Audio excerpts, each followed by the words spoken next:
السلام علیکم ورحمۃ اللہ وبرکاتہ۔ محترم خواتین و حضرات، حکیم محمد ضیاء مطب ابن طبیب آپ کی صحت کے حبیب کی جانب سے آپ کی خدمت میں ایک بار پھر حاضر ہوں ایک نئے ٹاپک کے ساتھ۔ آج کا ٹاپک جو ہے علاج بالغذا کیا ہے، اسی کا ہی ایک حصہ ہے۔ کچھ معلومات اور کچھ ایسی تحقیقی باتیں میں آپ سے کر چکا ہوں۔ جن دوستوں نے وہ ویڈیوز نہیں دیکھی، پارٹ 1 پارٹ 2 کے نام سے وہ ویڈیوز یوٹیوب پر پڑی ہیں، آپ دیکھ سکتے ہیں، تاکہ آپ مکمل باب جب سنیں گے تو آپ کو سمجھ آئے گی کہ میں نے جو گزارشات آپ احباب کے سامنے رکھی ہیں ان کا مقصد کیا ہے۔ سامعین محترم، آج کی اس تیسری سیریز میں علاج بالغذا کی اہمیت کو مد نظر رکھتے ہوئے ذکر کروں گا کہ جس طرح میں نے عرض کیا تھا کہ ہر دوا کا بھی مزاج ہوتا ہے اور ہر غذا کا بھی مزاج ہوتا ہے۔ انسانی باڈی کے اندر چونکہ 4 ہی ٹیشوز ایسے ہیں جس سے انسان کی باڈی بنتی ہے، اور خون ان سارے ٹیشوز تک پہنچ کر ان کی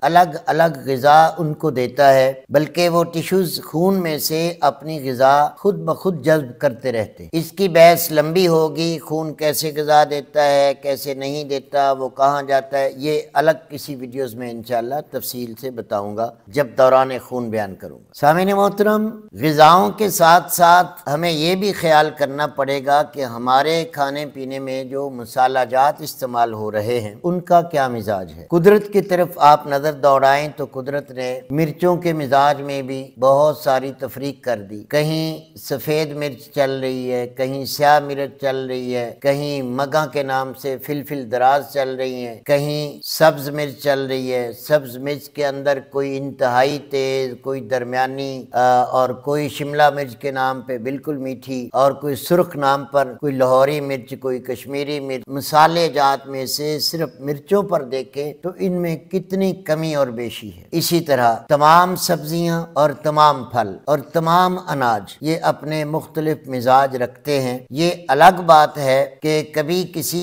پھل میں، کسی سبزی میں ایک جیسے عناصر سائنس نے تشخیص کر لیے ہیں لیکن اس کا مزاج تشخیص نہیں کر سکتی۔ جیسے وٹامن سی کی مثال لے لیں، یہ اسٹرابری میں بھی ہے، یہ کنو میں بھی ہے، یہ فروٹر میں بھی ہے، یہ مالٹے میں بھی ہے، یہ گلگل میں بھی ہے، یہ لیمن میں بھی ہے۔ اس طرح کی دیگر کھٹاس والی چیزیں لے لیں، اب ان کے اندر اور دیگر عناصر بھی پائے جاتے ہیں۔ آڑو کے اندر دیکھ لیں کیا کچھ ہے، کھجور کے اندر کیا کچھ ہے، میں تفصیل نہیں دوں گا، آپ جانتے بھی ہیں اور گوگل بھی کر سکتے ہیں۔ یعنی ایک پھل کا مزاج گرم بھی ہے تو اس کے اندر بھی وہ چیزیں پائی جا رہی ہیں، ایک پھل کا مزاج سرد بھی ہے تو اس کے اندر بھی وہ چیزیں پائی جا رہی ہیں۔ معلوم یہ ہوا کہ یہ جو ایک جیسے ملٹی وٹامن ایک مخالف غذاؤں میں پائے جا رہے ہیں، فار ایگزامپل سرد مزاج کی کوئی سبزی ہے، اس نے اعصاب کو جا کر، نروس ٹیشوز کو جا کر آپ کی قوت دینی ہے، تو ان کے اندر وہ معدنیاتی مادے بھی ان اعصاب کی ہی غذا بنیں گے۔ گرم اگر غذا آپ لے رہے ہیں اور سیم وہی آپ کے وٹامن اس کے اندر موجود ہیں تو انہوں نے آپ کے گلینڈ اور جگر کے لیے صرف ہونا ہے۔ اسی طرح آپ دیگر سبزیوں کی اور پھلوں کی مثال لے سکتے ہیں۔ اب مسالہ جات کے اندر بھی یہ دیکھا جاتا ہے کہ اگر گرم مزاج کا مریض آ گیا ہے تو اس کو ہم سرخ مرچ سے روکتے ہیں، سبز مرچ سے روکتے ہیں، بہت تیز اسپائسی مسالہ جات سے اسے ہم دار چینی سے بھی روک دیتے ہیں، لونگ سے بھی روک دیتے ہیں، جائفل سے بھی روک دیتے ہیں، جلوتری سے بھی روک دیتے ہیں، اسے رائی سے روک دیتے ہیں، زعفران سے روک دیتے ہیں، دیگر اس طرح کے گرم مسالے۔ اب ٹھنڈے آ جائیں، اب ٹھنڈے مسالے ہیں، اس میں آپ دھنیا کو چیک کر لیں، آپ سفید زیرے کو چیک کر لیں، آپ کالے زیرے کو چیک کر لیں، اس طرح بادیاں خطائی کو چیک کر لیں، سونف ڈالے جاتے ہیں، کہیں چھوٹی الائچی ڈالی جاتی ہے، کہیں بڑی الائچی ڈالی جاتی ہے۔ یہ سامعین محترم آپ نے ذہن میں رکھنا ہے کہ مریض کی طبیعت کے مطابق مسالہ جات بھی اس کی سبزیوں میں ڈالے جائیں گے۔ کہیں گھی ڈالا جائے گا دیسی، کہیں روغن زیتون ڈالا جائے گا، کہیں روغن ناریل ڈالا جائے گا، کہیں تلوں کا تیل ڈالا جائے گا، کہیں سرسوں کا تیل ڈالا جائے گا۔ ان کے بھی الگ الگ مزاج ہیں۔ یہ نہیں ہے کہ ماڈرن میڈیکل سائنس کی طرح اندھی تقلید کہ جی گھی بند کر دیں، ملائی بند کر دیں، مکھن بند کر دیں۔ یہ کتنے سال پہلے انہوں نے تماشا چلایا۔ اب آپ دیکھیں امریکہ تک دیسی گھی کی ڈیمانڈ کر رہا ہے کہ جی دیسی گھی میں کوئی کولیسٹرول نہیں، کوئی ٹرائی گلائسریٹ نہیں، کوئی یورک ایسڈ نہیں، کوئی ESR نہیں، بلکہ یہ اب وریدوں کی اور شریانوں کی سوزش کو اتار مارتا ہے۔ ان کی نئی تحقیق آئی ہے اس جاہل اندھی سائنس کی، جس نے کئی سال پہلے گھی اور اس قسم کے آئل بنانے والی کمپنیوں سے بہت کمیشن کھائے، لاکھوں اربوں کروڑوں روپے کمائے۔ اب جب دنیا تنگ آ گئی ہے، اب نئی تشخیص آ گئی کہ جی اب واپس آ جاؤ دیسی گھی پر، مکھن پر، بلائی پر۔ ڈاکٹر عفام جیسے جاہل تو ابھی بھی دودھ سے بلائی اتار کے کھائیں، وہ تو ابھی بھی جاہل ہے نا، کیونکہ اس کو میڈیا سے ٹائم ہی نہیں ملتا۔ ایکٹنگ سے، ایکٹر بننے کا شوق، میاں بیوی ماشاءاللہ ایکٹر بن کے بیٹھے ہوتے ہیں، دیکھا نہیں آپ نے؟ وہ بالکل ایکٹر ہے اور ایکٹنگ کر رہا ہے، اور ایکٹنگ کے کہ وہ پھر بتلا کیا رہا ہے؟ دیسی چیزیں، ہلدی بتا رہا ہے، کریلے بتا رہا ہے، فلاں بتا رہا ہے، فلاں کیا ہے؟ صرف ایک تماشا ہے، ویوز لینے ہیں، کوئی تحقیق نہیں، کوئی تشخیص نہیں، کوئی اس کی ریسرچ نہیں۔ میں اعتراض نہیں کرتا، جہالت ظاہر کرتا۔ اب جس طرح مسالہ جات پر بھی ہم نے تقسیم کرنی ہے کہ گرم کون سے ہیں، سرد کون سے ہیں، خشک کون سے ہیں اور تر کون سے ہیں، آپ یقین جانیے بلیک مرچ آپ منہ میں رکھیں، اس کو چبائیں، آپ کے منہ سے پانی بہنا شروع ہو جائے گا۔ سرخ مرچ یا سبز مرچ آپ منہ میں چبائیں یا رکھیں، آپ 2-2.5 گلاس پانی پینے پہ مجبور ہو جائیں گے۔ اب سمجھ آ گئی آپ کو؟ یہی وہ چیزیں ہیں جو علاج بالغذا کے تحت ادارہ ابن طبیب آپ سے شیئر کرتا رہتا ہے۔ لیکن آج ایک اعتراض بھی میں کروں گا، کچھ دوست اور احباب اس طرح سے اپنے میسج بھیجتے ہیں کہ ہمیں ابھی دوائی بتا دیں، ہمیں ابھی نسخہ بتا دیں، ہمیں ابھی بتائیں ہم نے کیا کرنا ہے۔ نہ کوئی ان کا چیک اپ ہوا ہوتا ہے، نہ کوئی ان کا یورن آیا ہوتا ہے، نہ ان کا چہرہ، نہ زبان، نہ ان کی طرف سے کوئی بیماری کی وضاحت آئی ہوتی ہے۔ تو یہ جو ادھورے میسج ہوتے ہیں نا، ادارہ ابن طبیب اس پہ توجہ نہیں کرتا، اور نہ ہی دوست زحمت کیا کریں۔ ہم تو آن لائن نسخہ جات دینے کے مخالف کام کر رہے ہیں، ہم نسخے کیسے دیں گے؟ نسخے دینے والے میرے بھائی بہت بیٹھے ہیں، بھرا پڑا یوٹیوب، پورا پاکستان نسخے دینے کے لیے بیٹھے ہیں۔ ڈاکٹر عفان سے لے لیا کریں، وہ بھی آپ کو دیتا ہے نسخے، یہ کر لیں وہ کر لیں، اس کے نسخے آئے سرے عام دے رہا ہے، اس سے لیں۔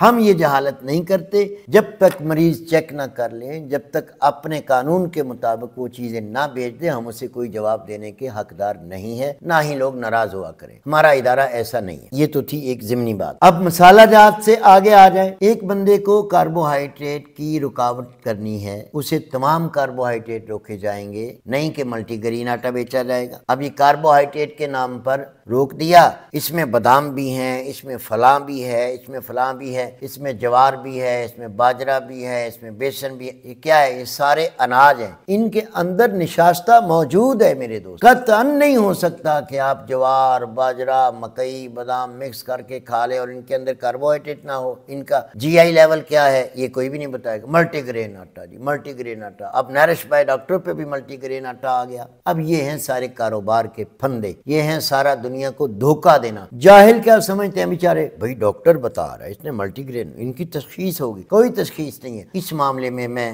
اشرف چودھری کو مبارکباد پیش کروں گا، جائے کہ میری ان سے کوئی ملاقات نہیں ہوئی، کبھی اتفاق ہوا تو انشاءاللہ ضرور ملاقات کروں گا۔ وہ واحد شخص ہے جو اچھی محنت کر رہا ہے۔ وہ یہ کہہ رہے ہیں کہ نشاستہ شوگر والے بالکل ترک کر دیں پھر ٹھیک ہوگا۔ تو یہ ملٹی گرین آٹے کی شکل میں آپ شوگر والے نہ کہیں خرید لیجیے گا، جیسے دلیا آپ کی تباہی کر رہا ہے، یہ بھی آپ کی تباہی کرے گا۔ جی سامعین محترم، گزارش یہ ہے کہ علاج بالغذا کی جب تک آپ کو پوری معلومات نہیں ہوں گی نا، آپ اعتبار ہی نہیں کریں گے، آپ کو پتہ ہی نہیں ہے کہ علاج بالغذا بیسک ہے کیا۔ تو یہ اس سیریز میں یہ بتانا چاہ رہا ہوں کہ جس طرح پوری دنیا میں ادویات کے سائیڈ افیکٹ لکھے بھی ہوتے ہیں اور ہوتے بھی ہیں، وہ تو دوائیوں کے سائیڈ افیکٹ ہے نا۔ آئیں سامعین محترم، آج ایک انوکھی بات کر دوں۔ ادارہ ابن طبیب کی تشخیص یہ ہے کہ انسان کو بغیر دوائیوں کے بھی ری ایکشن ہو سکتا ہے، سائیڈ افیکٹ ہو سکتا ہے۔ وہ کیسے؟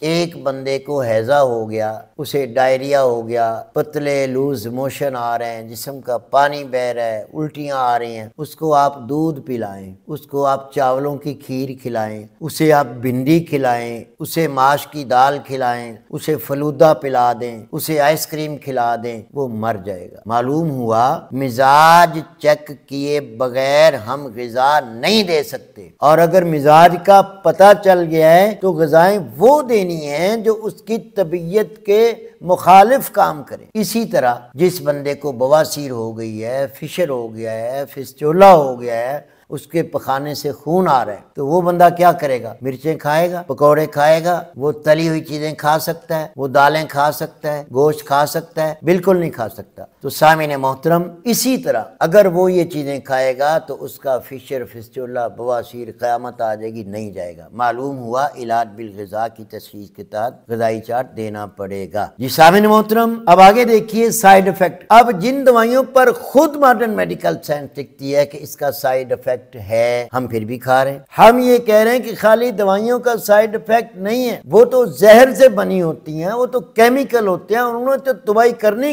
ہے۔ وہ کبھی بھی یہ تقسیم نہیں کرتے، کبھی بھی نہیں بتائیں گے کہ یہ دوا آپ کے نروس ٹیشو پہ اثر کرے گی، آپ کے کنیکٹو ٹیشو پہ اثر کرے گی، مسکولر پہ اثر کرے گی، ایپیتھیلیل پہ اثر کرے گی، نہیں بتا سکتے۔ ہم یہ بتائیں گے کہ یہ دوا، یہ غذا کس کنیکٹو ٹیشو پر، مسکولر پر، ایپیتھیلیل پر، نروس پر کام کرے گی۔ یہ اعصاب و دماغ اور حرام مغز کو طاقت دے گی، یہ جگر، گلینڈ اور گردوں کو طاقت دے گی، گوشت، پوست اور خون کو طاقت دے گی، یہ آپ کی ہڈیاں، پٹھے، کریاں، ناخن، بالوں کو طاقت دے گی۔ یہ ہے ابن طبیب کا کام۔ تو سامعین محترم، حد سے زیادہ بد پرہیزی جو ہے نا، وہ کوئی نہ کوئی ایک مزاج قائم کر دیتی ہے۔ میں گزارش یہ کرتا چلا جاؤں کہ آپ جب بھی کوئی چیز کھائیں، اگر آپ صحت مند ہیں تو روز ایک جیسی چیز مت کھائیں۔ وہ ایک مزاج کو بڑھا کر، خون کا ایک قوام کر کے کسی ایک عضو کو کم کر دے گی، کسی ایک عضو کو تیز کر دے گی، کسی ایک عضو کو ضعف دے دے گی۔ اسے ہماری تھیوری کہتی ہے تسکین، تحریک، تحلیل، یعنی زیادہ تیزی، تحریک، حد سے زیادہ کمی، تسکین، حد سے زیادہ حرارت سے ضعف، تو یہ تحلیل ہوگی۔ اب ہر غذا جب آپ کھائیں گے صحت کی حالت میں، تو تینوں چاروں آپ کے ٹیشوز لیول پہ رہیں گے۔ جس چیز کی زیادتی ہوگی وہ چیز زیادہ بننا شروع ہو جائے گی، اور وہ کنیکٹو ٹیشو ہو، مسکولر ٹیشو ہو، ایپیتھیلیل ہو یا نروس ٹیشو ہو۔ جس ٹیشوز کی غذا آپ زیادہ لیں گے، وہ ٹیشوز آپ کے حد اعتدال سے جب بڑھیں گے تو بیماری آ جائے گی، اور جو ٹیشوز جن کی غذا کم کھائیں گے ان میں بھی بیماری آ جائے گی۔ جن کی غذا بالکل ہی نہیں لے رہے وہ ضعف میں چلے جائیں گے۔ اس لیے اعتدال غذا کو سمجھیں۔ آپ آج کچھ کھا رہے ہیں، کل کچھ کھائیں، صبح کچھ کھایا ہے، دوپہر کو کچھ کھایا، تو یہ رد و بدل کیمیاوی طور پر اپنے اپنے غذا سے یہ ٹیشوز لے لیتے ہیں۔ اس کا نام ہے معتدل صحت، طبیعت کا اعتدال پہ آ جانا۔ بد پرہیزی، زیادہ کھانا، ایک ہی چیز کو زیادہ کھاتے رہنے سے آپ کے کوئی نہ کوئی ٹیشو زیادہ کام کریں گے، کوئی فیل ہو جائیں گے، کوئی سست ہو جائیں گے، کوئی تیز ہو جائیں گے۔ اس کا نام ہے علاج بالغذا۔ ماڈرن میڈیکل سائنس کو چیلنج ہے کہ کیا وہ ایسا تشخیصی ادارہ کوئی بتا سکتی ہے کہ جہاں یہ بتایا جائے کہ یہ غذائیں کھانے سے دماغ کو قوت ملتی ہے، حرام مغز کو ملتی ہے، جگر کو ملتی ہے، گردوں کو نہیں، پتہ ہی نہیں ہے۔ زیادہ سے زیادہ کمزوریاں آ گئیں تو ملٹی وٹامن اٹھا کے آپ کو دے دیں گے، کھاتے رہو، مرتے رہو، مرو تو اور کھاؤ، نہیں تو جو ان کی درد نہیں ہے، کمیشن لے لیا، لکھ دی۔ وہ مہنگی ترین دوائیاں اس لیے لکھیں گے کہ ان کو کمیشن ملتا ہے۔ سستی دوائیاں بھی ہیں، سستے سالٹ بھی ہیں، سستے نمک بھی ہیں، تو ان کو نہیں لکھیں گے۔ انہوں نے وہ نمک، وہ سالٹ، وہ دوائی لکھنی ہے جس سے ان کا کمیشن کھرا ہو۔ یہ حق ہے، یہ سچ ہے، 100% سچ۔ تو سامعین محترم، اس ویڈیوز میں میں آپ کو یہ بتانا چاہ رہا تھا کہ اپنی غذاؤں کا رد و بدل کریں، اپنے مسالوں کا رد و بدل کرتے رہیں، اپنی خوراک کا رد و بدل کرتے رہیں۔ موسم کے لحاظ سے گرمی، سردی، بہار کے اندر آپ موسمی سبزیاں لیں اور موسمی پھل کھائیں۔ سٹوروں کے پھل، فریجوں کے پھل، فریجوں کی سبزیاں، پکے ہوئے سالن، یہ سارے تفن شدہ ہوتے ہیں۔ گرم کرنے سے ان کی ساری طاقتیں مزید ختم ہوتی رہتی ہے۔ زبان کا چسکا یا پیٹ بھرائی تو ہو سکتی ہے، ان میں قوتیں، منرل، وٹامن نہیں ملتے۔ سامعین محترم، ادارہ ابن طبیب درخواست کرتا ہے کہ فریش چیز لیں اور فریش کھائیں۔ امید کرتا ہوں کہ اس چھوٹی سی ویڈیوز میں آپ کو بہت علم مل گیا ہوگا۔ تو انہی الفاظوں کے ساتھ مجھے اجازت دیجیے۔ انشاءاللہ نیکسٹ ویڈیوز میں سائیڈ افیکٹ پر پوری بات کروں گا۔ ابھی تو میں نے تھوڑا سا آپ کو سمجھایا ہے، میں انشاءاللہ سائیڈ افیکٹ پر اس کے بعد پوری تفصیل دوں گا۔ السلام علیکم ورحمۃ اللہ وبرکاتہ۔ مطب ابن طبیب پر free online check up کیا جاتا ہے۔ ابھی ہمارے واٹس ایپ نمبر پر رابطہ کریں اور گھر بیٹھے اپنا مزاج معلوم کریں۔ اپنے مزاج کے مطابق غذائی چارٹ یا دوا کا کورس منگوائیں۔ آئیں فطری اور قدرتی طریقہ علاج کی طرف مطب ابن طبیب کے ساتھ۔